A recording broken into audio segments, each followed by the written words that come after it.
Why are you spending $100,000 on surgery to go from 6'2" to 6'6"? That is more about presence. You walk into a room, people notice, right? Because people will come up to me, they'll say, "Oh, well, 6'2", you know, that's already very tall." But in terms of percentiles, it's only 91st percentile, right? 6'6", we get to 90. I'm always thinking that when I see a 6'2" person, or I should say, sorry, another 6'2" person.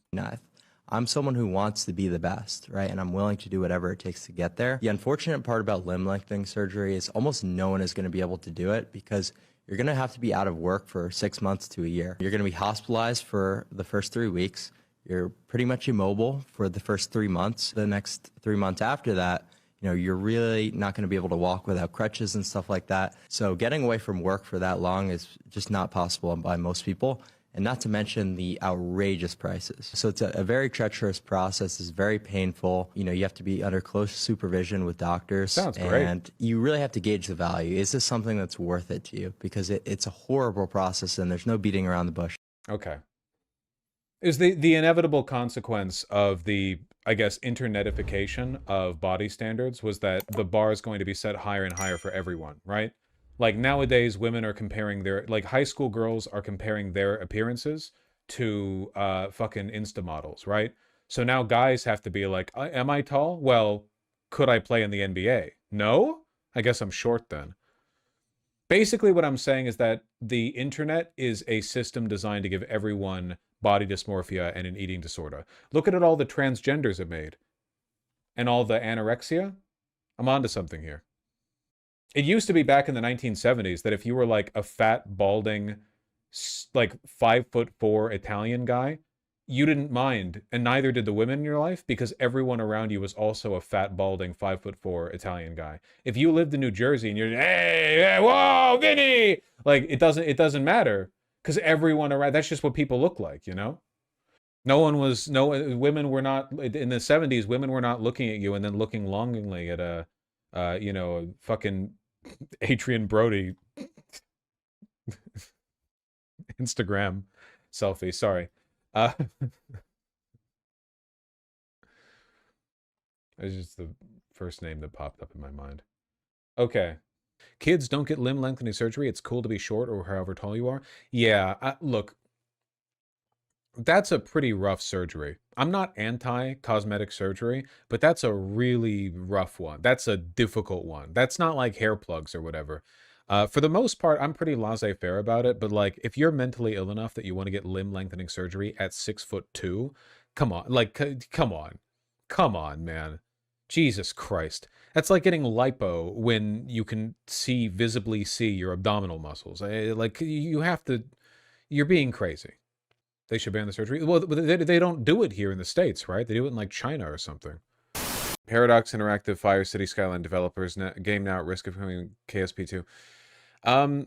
Wasn't City Skyline 2 fucking awful? Like a disaster? You get this problem with basically all simulation games, which is that the sequel is always dog shit because it could have just been more DLC. Very, very, very, very rarely in the sequel do they manage to capture everything that made the original good and add more and make it worth being a sequel rather than, you know, rather than it just being fucking DLC. Also, you know what pisses me off? You know what really pisses me off? It pisses me off that in City Skylines, they realized early on that realistically simulating how much parking space everything would need to work made the game sprawling and ugly. So they just magically made cars park in the ether in every building, you know? I really, really wish... The problem is that, like, City Skylines is made for nerds, not for urbanists. That's the real problem, okay? I think it would be a lot nicer if you actually had to... Because I feel like when you're playing City Skyline or whatever, I don't know, like, how much personalization people really tend to get into, but for the most part, there's a pretty optimized path to follow. I think it would be a little bit more fun if you actually had to make those choices, you know? If you want your city to be like an urbanist walkable paradise, you probably are going to have to trade off on some things, you know? Like, there probably will be some hit to, like, I don't know, industrial throughput. I've never played Tropico. If these games don't teach people to hate cars, then they're badly designed. That's literally true. Yeah, from a top-down perspective, man. Like, we've all seen what a car-centric infrastructure does. Everyone drives in city skylines. Nobody walks, you know? Everyone's seen downtown Houston 1980s, right? We're all familiar with the peak of American civic infrastructure. This is what every single city skylines map would look like if the game was simulated realistically. No, it's beautiful, right? Now that's classic American design. Houston now floods horribly due to the concrete. Yeah. Let me just say a couple more things, you great Florida Democrats. One of them is we are a big tent. We must be a huge, vast tent. I say this is a party that's got room for Marjorie Taylor Greene if she wants to come over. We got room for anybody who wants to stand up for the Constitution and for the Bill of Rights today. One of my colleagues who left from South Carolina, Trey Gowdy, said to me on the way out, he said, you know, Raskin, you're not a bad guy. The problem with you is you're a liberal. I said, you're damn right I'm a liberal. The heart of that word is liberty. And I'm a progressive because the heart of that word, Jesus, man, is progress. But my favorite thing to call myself today is a conservative, because I want to conserve the land, the air, the water, the climate system, the Constitution, the Bill of Rights, Social Security, Medicare, Medicaid, the Affordable Care Act, the Civil Rights Act, the Voting Rights Act, the National Labor Relations Act, the Fair Labor Standards Act, the Voting Rights Act, Clean Air Act, Clean Water Act, everything that party of authoritarians wants to destroy is everything we're going to conserve and defend in America. We are the party of the conservatives, the liberals, and the progressives. All the patriots today are in the party of democracy. That's who we are. Maybe he'll be president. My exposure to this clip was Aaron Rupar crashing out over leftists not liking this guy's shtick. I think you might be misusing the term crashing out. Aaron Rupar isn't really a crash out kind of guy. Do you want to elaborate on that? Yeah, let me see if I can... Aaron Rupar's annoying, but he do be making good clips. He do be making good clips. That is 100% true. You fucking said it, brother. I'm looking for any mention of this clip from him, and I'm not finding it. No, I'm not seeing it. I'm not seeing it. Maybe it's on Blue Sky. I mean, he's basically just doing some anti-fascist rhetoric. I don't think some of the angry replies from lefties are warranted. No, I think that leftists should hate him and everyone around him. Maybe his family, too. Sports in general are no longer for the plebeians. Most people going to the games are millionaires trying to LARP as many other people. I think that's more the case in America. My understanding is that sports games in most of the rest of the world, it's much more common, even for big teams, for like, you can just show up, right? Like if there's a local game. Like in America, to attend a high-profile NBA game, my understanding is that you have to be a rapper. You have to be like a rapper or a movie star or something. But if you want to go to a football game in Brazil or Spain or whatever, and it's, you know, the stadiums in your city, you can just kind of show up. What with like affordable tickets? Yeah, I don't know. I feel like probably one of the reasons because my understanding right now is that all of American sports culture is based on the television and on sports betting, which is bad. Both are bad. But you probably develop a much more authentic sports culture if it's easy to just like attend a game weekly. Isn't that normal? Like you have a stadium. I feel like that should be a pretty normal thing. I don't know.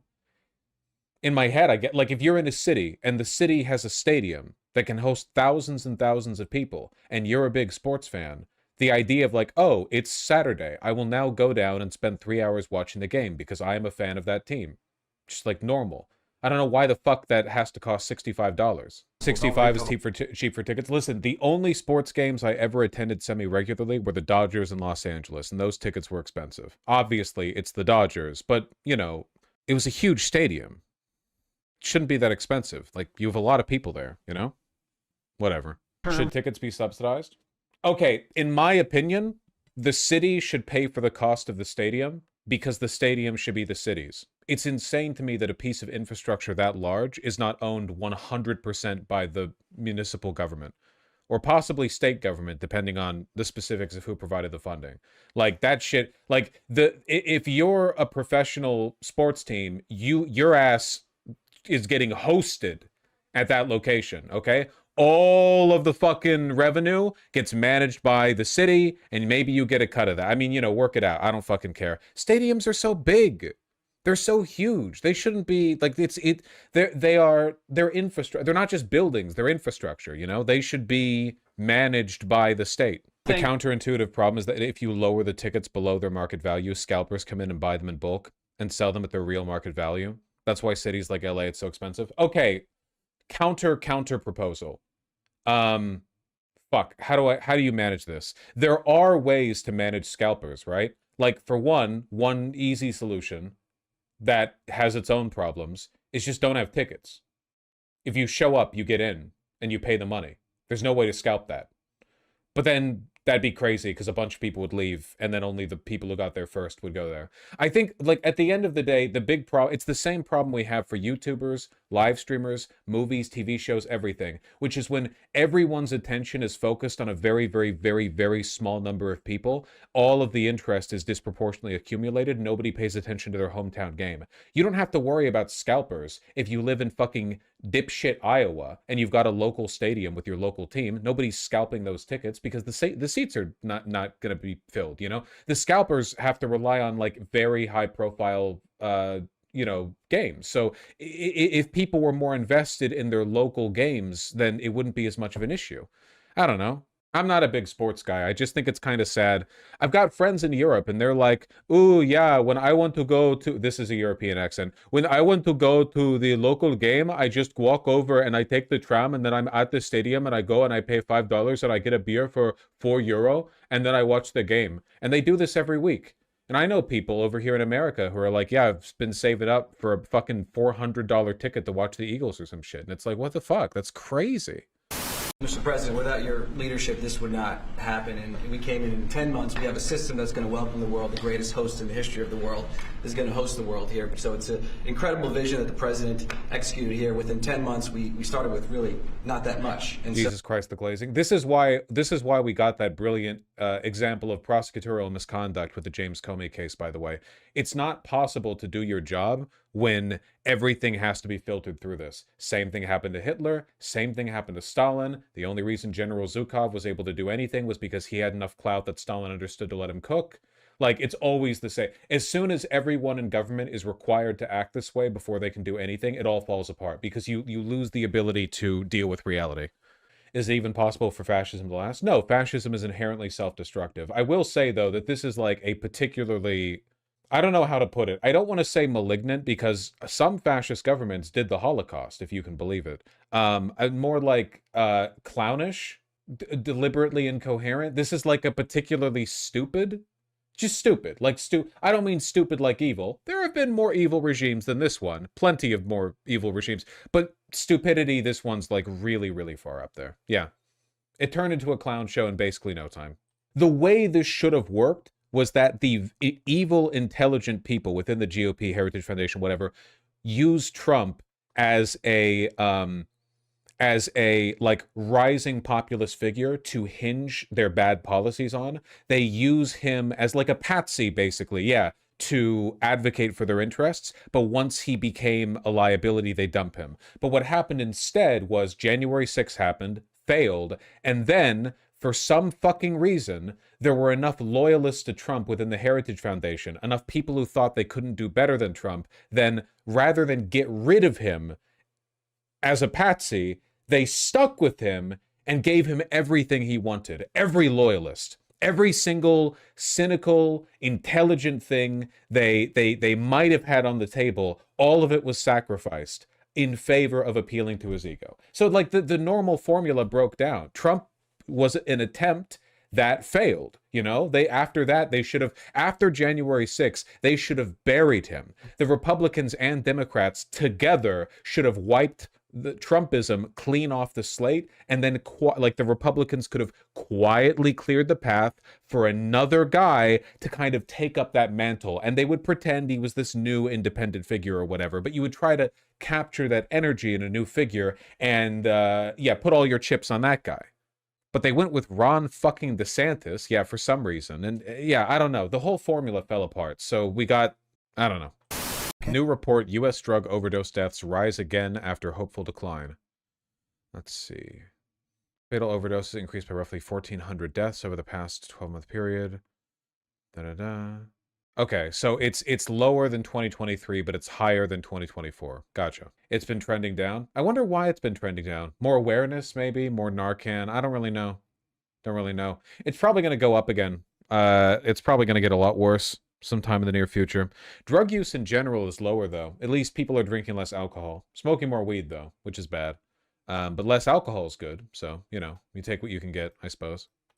Wait, more or less alcohol? No. More weed, less alcohol. As in what people are smoking. Or using, because you don't smoke alcohol. At least I don't. Even if we're just alchemizing alcoholics into weed addicts, that's probably better for them? Yeah, for sure, yeah. I'm being informed by chat that you can, in fact, smoke alcohol, but you shouldn't. Thank you. That's very interesting. Oh yeah, I saw this. Elon saying the Roman Empire collapsed because of the population collapse. And Roman Nerd said, no, that's not what happened, actually. It fell for different reasons. Elon said, read more. Roman Helmet Guy says, Elon, I'm underemployed reading primary sources from Roman history all day while you are running 5 companies. I'm sorry, but I know more about Rome than you. No, you don't. Played a lot of Civ games. And Roman Helmet Guy is also wrong. All I know is that Elon is wrong. That's the only thing I need to know. It's the only thing I care about. I'm not a Rome guy. Rome probably fell for a bunch of reasons. My male team here in Israel, and as I finish, I wanted to come back here to Israel and let you know that I serve you as the mayor, but I want to continue to have the title that's more important to me than anything. I'm your brother.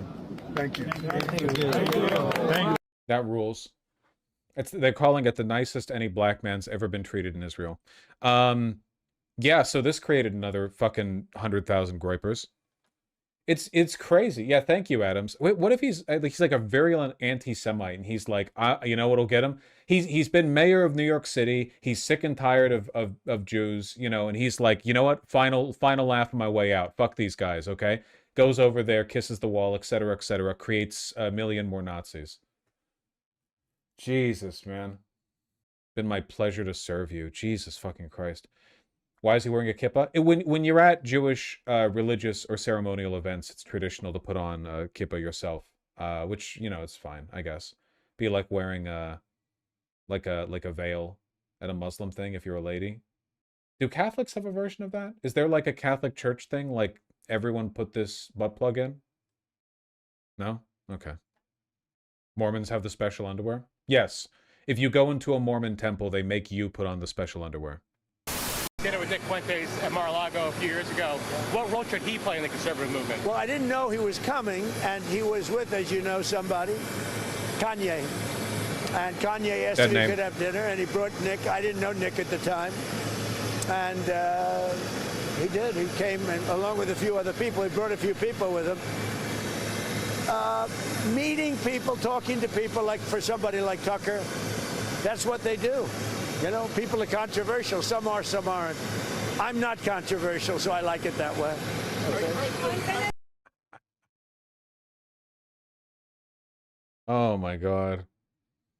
It's crazy, and it's like not an exaggeration to say that right now Nick Fuentes and Candace Owens are probably the 2 most influential people in the conservative movement online.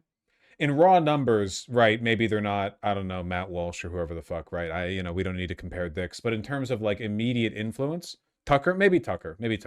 Tucker's not as loud on social media as Candace and Fuentes are.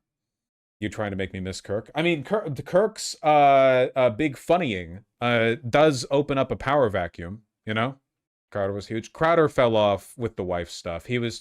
Crowder is too, how do you put it, personally odious. That's the line you can't really cross, you know? Like as the texts we got from Candace Owens revealed, Charlie Kirk was queening out behind the scenes. I've met him, right? He's fucking normal off camera. I guess, like, Crowder was actually a weird freak like abusive guy, just unlikable in person, and no one will like work with you if you're like that, you know? Was he really that big? Charlie? Oh yeah, he's like 6'4". He's huge. Was huge. Sorry, I just can't believe he's gone. Isn't Nick also weird IRL? I mean, yeah, of course he's weird. He's a live streamer and a neo-Nazi. But I don't think... He's not like Crowder. Like, Crowder's like a angry, sexual, harassy, abusive, whatever. Like, there's a bunch of stuff that's come out about him. I'm sure that Nick Fuentes would just be like an awkward, nebbish guy if you met... Hasn't Destiny hung out with him a bunch? Isn't there like testimonial to this? You could probably have a more or less normal time hanging out with Fuentes or Kirk. Probably, definitely Candace Owens. You know, the line is being interpersonally odious, which again, that's what Crowder flagged. Destiny? I mean, I've met Destiny. He was like, he wasn't like a weirdo freak off camera or whatever. I don't know if he has been to other people, but he was just like meeting a guy from the internet. I'm sure he also saw me and was like, wow, that's a guy from the internet. You know, it's just an innate weirdness there. Yep, that's a guy. Yes, sir. Destiny can be very dry and weird in person, but not the whole time. I think the thing that limits Steven socially or interpersonally or whatever is that he often live streams the stuff he does interpersonally, or he live streams very frequently when he's at events. So you feel the weight of an environment like bearing down on the back of your neck. I would probably get the same thing to an extent if I had my, like, if I had all these like complicated interpersonal relationships with people in the space, and then I had like I would look at a person and then everyone in my chat would be like, fuck that guy, fucking piece of shit, ugh! And then there's this like weight of expectation. That's where I wouldn't want to do that. That would probably compromise my ability to like be normal talking to people. Not like I fucking go to events anyway, right? Conspiracy theory, Bannon and others have relied on the Epstein files this whole time to oust Trump. I said that I thought Marjorie Taylor Greene might be getting coached in her recent interviews, and I maintain, I think right now everyone sees the writing on the wall with Trump. Historic unpopularity. He's not doing anything to bring that shit back. You know, everything is just crumbling. I think that the powers that be are looking to replace him. But it looks like the way things are going, they're not looking to replace him with a neocon. They're looking to replace him with some kind of like true MAGA movement, which is doomed to the same fate, you know? Basically, all of the 115 IQ neo-Nazis are looking with contempt on the 90 IQ neo-Nazis running Trump's admin right now, and they're thinking, I could do a better job than that. Let's get this fat pedophile out of the way so I can take a run at it. I guarantee you Steve Bannon is thinking that. Guarantee you 100% he's thinking that. If there's anything MAGA has shown me, it's liberalism/neoliberalism can be easily exploited under an aristocracy, autocracy, which is basically just a republic without the democracy part. That was a lot of buzzwords. Keywords, I should say. Buzzwords implies they're meaningless. It's all neoliberal. The economic superstructure is neoliberal. It remains neoliberal. It would take a Herculean effort to dislodge that, you know? Fascism hasn't succeeded in undoing capitalism before. It couldn't this time either. Trump's second run so far is historic. If it wasn't for Trump, Mamdani wouldn't have existed. Trump will be the reason socialism will take root, and I'm loving it. I actually disagree. I think that if Kamala Harris had won, all of the problems we're dealing with fundamentally would have still been present. She wouldn't have fixed any of them. And I think that it would have made the argument for Mamdani just as strongly as Trump. I think that, if anything, history has shown the opposite, that people tend to capitulate to and accept more centrist Democrats when they're terrified of Trump, whereas when they're feeling more confident in the future, and they're more willing to take a chance on a more radical candidate. You know what I mean? Like, or in other words, I think that the moderate Democrats are getting a buff right now because everything that's going wrong with the country can be blamed on Trump, when in reality, if they were in charge, much would be the same. Not the tariffs and the mass the mass deportations probably still. A lot of stuff would be the same. Just less openly stupid.